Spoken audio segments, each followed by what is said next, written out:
What's up, guys? Welcome back to another Those2 Productions Podcast. I'm your host, Those2 Nick. I'm your host, Those2 Spencer. And we have a show for you. And we have a guest. Hello, I am Danger Dave. I'm an avid Those2er. I'm so excited to be in the studio with these two amazing content creators. Yeah, we're really excited to have you. Yeah. Thank you. We are also very excited that this is our first video of 2020. Yeah. I'm so honored. I'm honestly, I want to be triggered all year just because everyone's flexing on me with 2020 vision. Yeah, that's right. The 2020 vision craze of 2020 has just begun. We are seeing more and more people with good vision. with good vision. Do you know why? Why? Well, I'll tell you. Okay. It's because of G Fuel, our sponsor for today's episode. I love G Fuel. You guys totally turned me on to the product. I would never have found it without you two. This is a genuine review from a satisfied customer of G Fuel. Oh, would you hear that? Fresh G All right, we have some of our favorite flavors here, like black on blackberry. Who doesn't like a little black on black action, am I right? It's not my favorite, but okay. We also have the famous phaseberry. Oh, now that one's a good one. Yes, who doesn't like a little phase on phase action?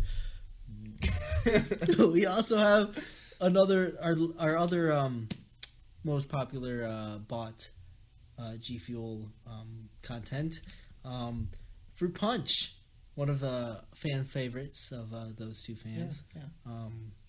That we know of. Yep. It was okay, but it was really good when I mixed it with the phaseberry. Yeah? Yeah. Have you ever tried a little black on black action with some Fruit Punch? I personally have not. But comment below how that turns out for you. If you survive. If you survive the black on black. Which you definitely will, because G Fuel is an amazing product. Right. Yeah. With great source of electrolytes. And it is absolutely nothing to be worried about. Yeah. Anyways, we got the sponsorship in. Really, how's your week been so far? Well, first day back at classes. I go to a college. I'm a pretty big deal. Pretty big deal. College or university? It is technically a university. Yeah. Really? Yeah. Mm-hmm. Okay. Yeah. Oh, that's interesting that you say that. It's an interesting distinction because you've got a lot of very good colleges and a lot of very good universities, but there's obviously a difference between the two. Yeah, I feel like a university is bigger than a college. Okay. That's the main distinction. But technically, a university is home to more than one college. Oh. So, I'm in the College of Letters and Science. Okay. Oh, but I am attending a university. Got it. Okay. Got it. Okay. Yes. That makes sense. Yes. But I mean, what kind of throws me off is like Boston College. Yeah. Boston College. Yeah. But anyways, we're not a dictionary podcast. So we don't need to go into that. Yeah. Semantics, Yeah. Yeah. What kind of podcast are we? We are Those Two Podcasts. We are the definitive Those2 Podcasts. No one else can be as those two as us. Don't clap. 30% less clapping than last time. Hopefully. It's early days. Yeah. Early days. So, let's talk. First off, I would like to talk about an upcoming EP. Ooh. Oh, yes. That I am the lead producer on. That I am a part of. Oh. Correction. Wow. Memories EP by The Vivid Project. Wow. Yeah, definitely check out The Vivid Project on Spotify. They're I'm not going to release the release schedule here. I'm not privy to it. I'm not part of Vivid. But I can endorse them, and I think you should all check them out. But I guess if you're listening to this podcast, you probably know who Vivid is. I personally enjoy the Vivid project. Two of my favorite songs are Neon Star Light Stream. Neon Star Stream. Yep. And New Dress. Ah. Yes. A New Dress. Yes. A New Dress. Yes. That is a great song. The enthusiasm was there. Yes. I appreciate it. Yes. Those are very good songs. Those the can, EP. Those can tide you over until the EP drops. Yes.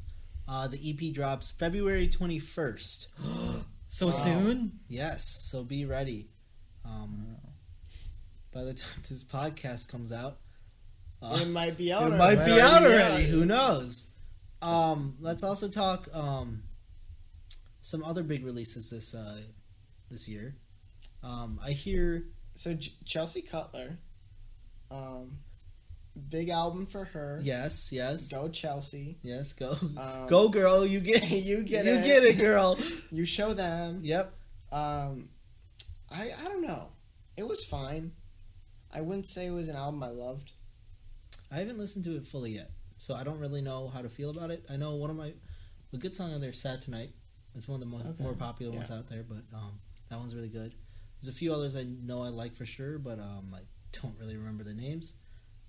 For sure. Yeah, it's a good album. Great artist. She produces all her own work, which is great. And yeah, another album, Mac Miller. Okay. He came out with a new album. I saw that. I haven't had a chance to listen to it yet. Yeah, so Mac Miller sadly died. I'm sorry to hear that. Was it last year? I think it was last 2 years. So. It was. He died. Was it when he was listening to his track because it was so good?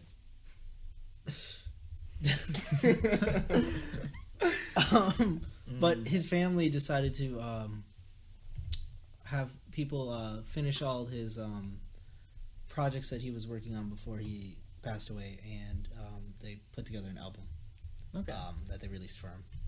So that's pretty cool. I haven't really had a chance to listen to it, but I know some of the songs are pretty good. And I know our THOSE tour on the set today is a pretty big Eminem fan. I don't know if you have a chance to listen to his new one. It was okay. Okay. I thought there's some good ideas in it. No real bangers though, if you know what I mean. Yeah. It was it was kind of taking me even this year. Like I'll still be listening to Lose Yourself or like Not Afraid, but I just feel like I feel like Eminem's good at that, but I don't know if he's had it recently. Yeah. He's kind of changed his style a little bit over the years. A lot of people like his OG style. The OG style of Eminem. Yeah. Peanut Eminem, not quite up to standard. Yeah. I think Revival was kind of the turning point. People started to stray away from his new style of music. But I think he's using some of those old ideas that he used in the past in this new album. I recommend at least giving it a try. I think it's honestly kind of an interesting thing as a creator. The way you have to put out so many songs. For a guy like Eminem, he's probably put out, I don't know, over 100 songs. Yeah. How do you make them different in message? How are they separate from each other? Yeah. Do you have 100 separate things to say? That you can bring like full 3 minutes or more of meaning to? That's very tough to talk about because, as a creator myself, I really hope I don't run out of content, because I enjoy making it and I enjoy putting it out there for people, but it's definitely, I definitely feel like there does come a point where you reach a point where you have to either like do new things or find new experiences that you can present. I feel like part of Eminem's problem is the genre that he's in. Mm-hmm. In rap, you're saying a lot more words, so you need more ideas per song. Yes. If that makes sense. Yes. Yeah, I can see that.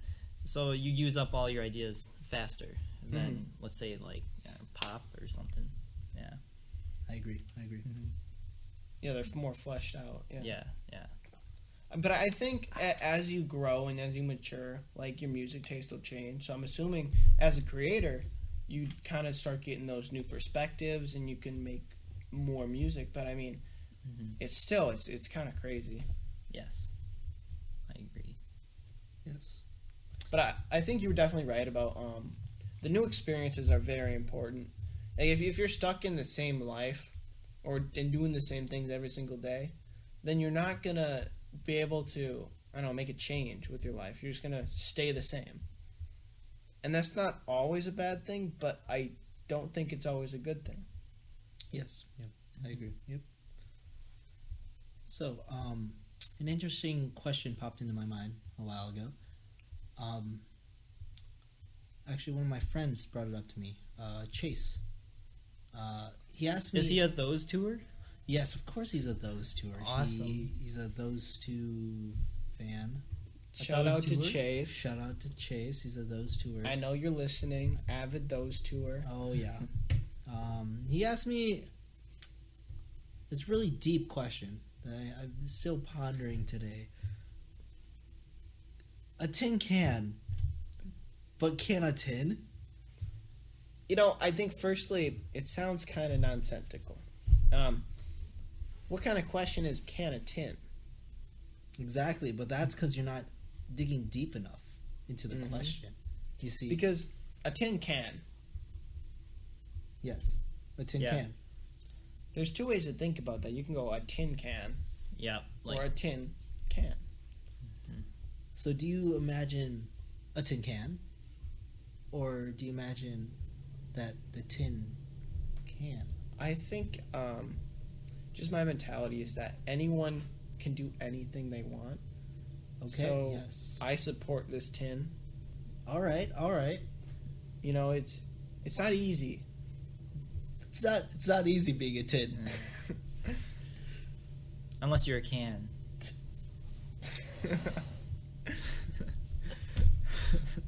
Right. Yeah. Completely right. Yes. Yep. Mm-hmm. Yeah, I don't really know where to go from that one. It's I think past my knowledge level. I just don't know where to. Yeah. I honestly think Is that some G Fuel you're drinking right there? Yes, I'm drinking some G Fuel right now. What So- flavor is it? A black on black, of course. Duh. All right, whatever floats your boat. You feel energized? Oh, I'm so energized. so. What's your take on Grand Theft Auto 5? Oh, amazing game. There's so many different things you can do. You can do heists, you can do races, you can do obstacle courses, you can do... Or you can just mess around. Hide and seek. Yeah. You can do whatever you want. Yeah. Yeah. I pity the fool who doesn't buy GTA 5. I pity you. I think at the time of this recording, I heard that it's actually on sale. Oh, really? Yeah. You gotta get that. I feel like it's been on sale for a while. like but, if it's on sale, it's got to be like still $40 though, right? No, it's like 50% off. It's like, I think $15. What? Yeah. Whoa. No way. who wouldn't buy GTA 5? I don't know, but I digress. I do think that it's slightly overrated. Oh. Because Ooh. I really do enjoy the online play when I'm with friends, but the story mode just never really grabbed me. It feel like for such an open world, it didn't feel like there was that much to do. And maybe that's just me not liking open world games that much, but it just seems like there's so many buildings that I want to go in or stuff I want to explore, but there's nothing there. Maybe it's like real life. I feel like the game has a reputation of being able to do like anything in it, but when you get to the story mode, it's a very restricted mode. You have point A to point B. Maybe you want to go to the airport. You can't do that in the story mode, at least not right away. I don't know. I haven't made it very far in it, so I don't know if you can get into the airport at some point, at least in story mode. Yeah, maybe. I only have a pistol, so that might be part of it. I know a lot of my friends have like RPGs and stuff. Ooh. And just blowing up people is always fun. Yes. Of course. Speaking of transition, nuclear bombs. What about that? There's a big fear in today's societal world. Damn. PC, bruh. How we chilling? We're chilling. No, it's so good. We chillin'. What about Iran though? Wow. It's an interesting situation for anyone living in the U.S., which we may or may not be. And anyone living in Iran. Which we may or may not be. Or anywhere else in the I world hear the that's US closely wants to- associated with them. I hear the U.S. Might be heading into World War III. I saw that on a couple of memes. I think Yes. there's some concern there. But I among do the think World War III younger is culture. losing a bit of steam. I haven't seen nearly as many World War III memes, and I feel like the support for World War III has gone way down. Yeah. In yeah. this new popular boomer app called Tic Tacs, there are quite a few tacs that have many. Yes, go on. We're all listening. Yes, many World War III videos and Really? It's happening? clips. No, just more user created content about this so-called World War III, if we can even call it that. So it's For those like, of you who can't see, he did air quotes there. Thank you. Thank you. Andrew Dave. So it's like the moon landing, where it's like they want you to believe it's real. What did you just say about the moon landing? I said that the moon landing is not real. It's clearly real. If you look at the photos, it looks like it was done in a studio.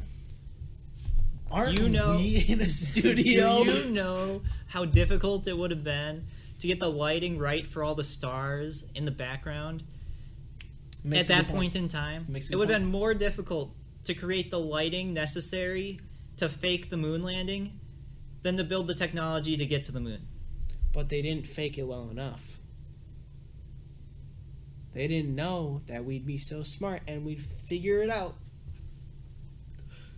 For those who didn't see, I did a little like finger wag.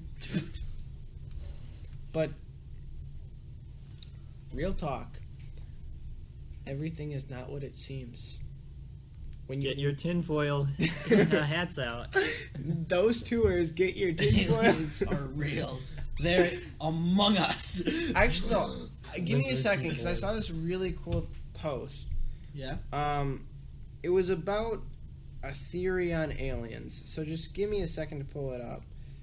But there's the reasons why we haven't found aliens, and here are the theories. Mm-hmm. The first is the rare Earth theory, meaning that planets with complex life, like Earth, are extremely rare, and that any intelligent extraterrestrial life is highly improbable, meaning that we are the only. Well, Bum bum bum. that's intense to think about. The second is the Gaian bottleneck. Did you just say gay? It's kind of gay, bro.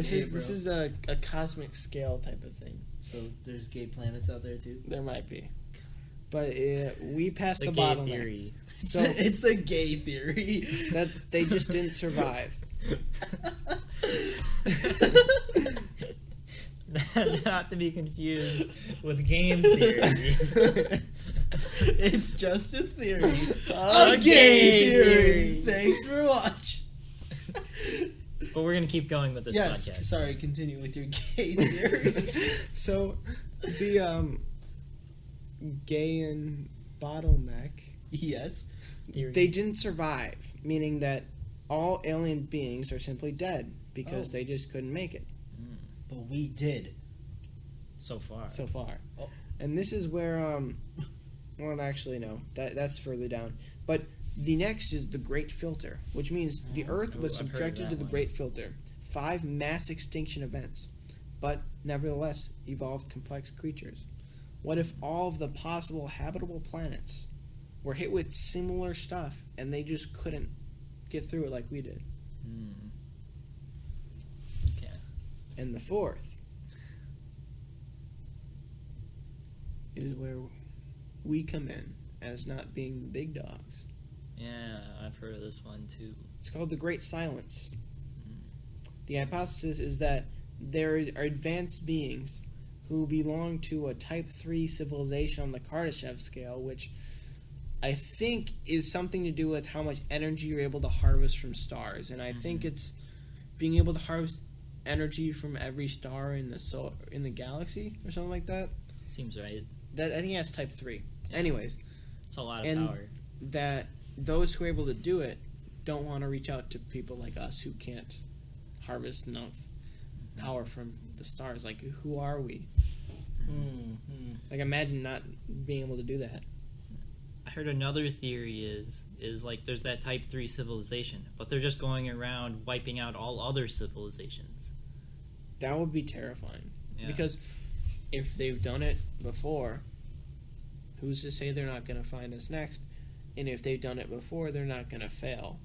Especially because we're broadcasting all these radio waves out into space, just waiting for someone to find us. It really makes you question, like, what would we do if we found aliens? I think it's best if we don't. As good as it would be, and how cool it would be to see other life in the universe, I think it's best that we, I don't know, maybe like focus on our own planet first. I think there is something to be said, like, as much as you want to focus on your own planet, you do have to look outward, because at some point we're going to have to find another planet. Oh yeah, I'm not saying completely like stop searching space and stuff. Yeah. I'm just saying, like, there's plenty of problems happening on our own planet to worry about. I feel like if we introduce Aliens to the mix. aliens, I feel like that might just complicate. Or, you know, it could bring us together. Well, I think the problem is, if we find aliens, they're not going to be speaking English. So it could be where it's like most like tribal nations who you have the colonies coming in, like say the Native Americans, they didn't speak English. They were still fairly advanced. They were smart. They just didn't have the access to the technology that they had in Europe, because everyone was in so close of a proximity in a sort of more like, and with China as well, with the Silk Road. But I don't know if I can trust society to treat aliens, I don't know, I guess, as intelligent beings. Yes.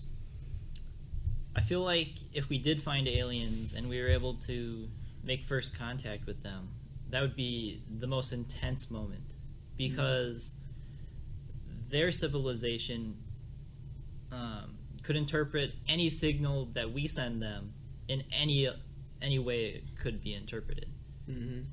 Because like generally green is seen as good here on Earth, and red bad. But maybe for the aliens, red is good and green is really bad. And maybe if you think about it, I don't know how the science works, but what if they can't even see? That's true. What if they can't even see green? What if they completely rely on smell or some other, or electrical waves? Exactly. And you know what is kind of scary though? Like, there have been so many rumors of alien sightings and UFO sightings, but not many people actually believe that aliens have made contact with us, right? Yeah. So who's to say when we make that first contact that they're not going to brush it off as something someone made up? Ooh, that's true. It'd have to be something that you can't deny. And if it's something you can't deny, that's where it gets a little dangerous. Like if an alien landed a giant spaceship in the middle of cornfields, how are we going to respond to that? Blow it up. We're going to have the military on its stat. Yeah. I just don't... So, I mean, this is the thing, like, if we look for alien life, we are hoping that they're behind us. Because that means we are smarter, we are the smarter intelligence in the universe. But if we do find alien life, and we find out that they're more advanced than us, then we're screwed. I think if you're the stronger or the more advanced civilization, you can afford to try for that first contact. I think the best scenario would be both groups are looking for first contact. Mm-hmm. Because then they're both open to the idea. Yep. But it's going to be hard to find a civilization that is at the exact same point as we would be. Yeah. Speaking of civilization, Civilization 5 is never on sale on Steam. That's stupid. what It is really what stupid. with that? I think, honestly, the developers, they've realized that people don't like Civ 6 as much as they like Civ 5. Mm-hmm. So they keep putting Civ 6 on sale. And Civ 5 hasn't been on sale in like a year and a half. Yeah. Yes. It's really honestly disappointing because from what I've seen of the game, from what I've played of the game, Civ 5 is a very good game. And I would recommend it. But I've been waiting for a sale. I don't think it's worth $30 because I'm only going to play it, I think, a few times. Mm-hmm. But I think the times I play it, it will be fun. So I definitely would recommend it if it ever goes down to 15 or 20. What do you guys think about Civ 5? It's an amazing game, but I would also recommend waiting till it goes on sale. Yes, I agree. I don't think it's worth the price it is right now, really. But it's still an amazing game. I think it's interesting, like, how would a game like Civ work with advancing all the way towards interstellar travel? See, that's where Stellaris comes in, Ooh. which is a game like Civ 5, but you start off in space. And it's more often on sale. Yes. I think it was like $10. I would not buy it at all at the listed price of $40 because it's often on sale Stellaris for is about $40. $10. Yeah, it's been on sale for Or like maybe it's $10. 30. It's had It's some pretty 30 or good 40. sales. It's got some good sales on Yeah, it. it's been going down a lot. Mm-hmm. But they also have like really cool DLCs, I think. Yeah. But those are like the same price as the game. Mm-hmm. So, Yeah. So I think this is a good time to start wrapping this thing up. But we're about at 20 minutes. I'm It's assuming 7 minutes up. Yeah, that seems about right. We're gonna cut about 7 minutes of this thing out. Or not. We'll see. all right. Thanks for watching Thanks for listening to the THOSE2 podcast. Again, I am your host, THOSE2 Nick, And I'm your hosties, Spencer. THOSE2 Spencer. Yes, absolutely. Why did you hesitate? I am those two Spencer in the flesh. Wait. And I'd like to thank both of these generous hosts for letting me, Danger Dave, avid those tour, onto this podcast and into the studio. Glad I know where you live now. Oh. All right. Thanks for watching. And remember, To like. comment. And subscribe with the bell. With the bell. Don't forget it. Ring, ring.